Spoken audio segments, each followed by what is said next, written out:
give first to our Queen of Wisdom, Rachel Maratas.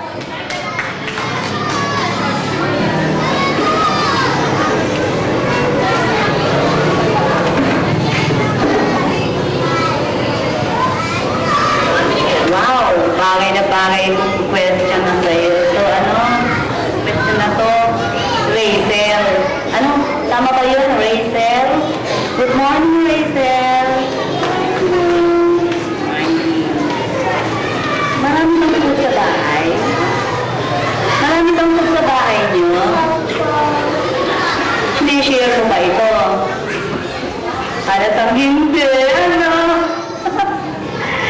sige. Ito yung tanong ko sa'yo, Rachel. Will you share your food with your classmates? Yes. Madalas ba? Okay. Will you share your food with your classmates who doesn't have snacks? Yung walang taon. Yes. Madalas. O sige, pupunta ako sa school niyo, ha? Hihingi ako sa'yo.